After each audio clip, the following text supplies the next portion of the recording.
Guys, അപ്പോൾ നമുക്ക് ഇന്ന് കേക്ക് ഉണ്ടാക്കുന്ന ഒരു വീഡിയോ ഉണ്ടല്ലോ. എങ്ങനെ റെഡി അല്ലേ? ഇവനാട്ടോ നമ്മുടെ മെയിൻ താരം, നമ്മുടെ ഓറിയോ. ഇവനെ വെച്ചിട്ടാട്ടോ നമ്മൾ ഇന്ന് കേക്ക് ഉണ്ടാക്കുന്നത്. ഇതൊക്കെ ആട്ടോ ബാക്കി ഇൻഗ്രീഡിയൻസ്. സത്യം പറഞ്ഞാൽ ഉണ്ടാക്കാൻ അറിയില്ല, പിന്നെ നമ്മൾ യൂട്യൂബൊക്കെ നോക്കി തട്ടിക്കൂട്ടി അങ്ങ് ഉണ്ടാക്കാം. പിന്നെ എന്നെ ഹെൽപ്പ് ചെയ്യാൻ ഒരാളെത്തിയിട്ടുണ്ട് കേട്ടോ, എൻ്റെ ചേച്ചി. പിന്നാണ് അറിഞ്ഞത് അവൾ തിന്ന് സഹായിക്കാൻ വന്നത്.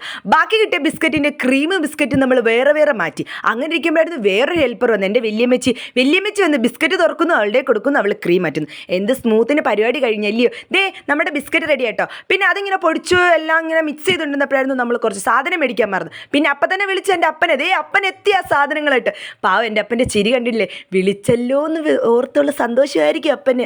അതൊക്കെ കഴിഞ്ഞ് നമ്മൾ കുറച്ച് പാലൊക്കെ മിക്സ് ചെയ്ത് നന്നായിട്ട് നല്ല മിക്സ് ചെയ്തെടുത്തോട്ടോ. പിന്നെ നമ്മൾ അതൊരു പാത്രത്തിലോട്ട് മാറ്റിയിട്ട് ഇങ്ങനെ ഇരുന്നപ്പോഴായിരുന്നു എൻ്റെ അമ്മ, ഈ പിള്ളേർ എന്താണോ ഇവിടെ കാണിക്കുന്നത്. അപ്പം എൻ്റെ ചേച്ചി ഒന്ന് നോക്കണ്ട, ഇപ്പം തന്നെ ബോംബിട്ട് തരാമെന്ന്. അങ്ങനെ അതൊക്കെ കഴിഞ്ഞ് വന്നപ്പോഴത്തേക്കും നമ്മൾ ഇഡ്ഡലി പാത്രത്തിലാട്ടോ കേക്ക് വെച്ചത്. ദേ നോക്ക് ഗായ്സ്, എന്ത് രസമായിട്ട് നമ്മൾ മൊൻസനാക്കി എടുത്ത് നമ്മുടെ കേക്കിന്. അടിപൊളിയായിരുന്നു. പിന്നെ അവിടെ പിച്ചാത്തി ഒന്നും എനിക്ക് കിട്ടിയില്ല. പിന്നെ ഞാൻ എന്തൊരു സ്പൂൺ വെച്ച് അഡ്ജസ്റ്റ് ചെയ്തു. നമുക്കിതൊക്കെ അല്ലേ ഉള്ളൂ. സത്യം പറഞ്ഞാലോ നല്ല ടേസ്റ്റ് ഉണ്ടായിരുന്നു. എൻ്റെ ചേച്ചിയുടെ ഒരു ആഗ്രഹമായിരുന്നു വീട്ടിലൊരു കേക്ക് ഉണ്ടാക്കുന്നത്, അതങ്ങ് സാധിച്ചു. അപ്പോൾ ഇത്രയേ ഉള്ളൂ. Bye bye guys.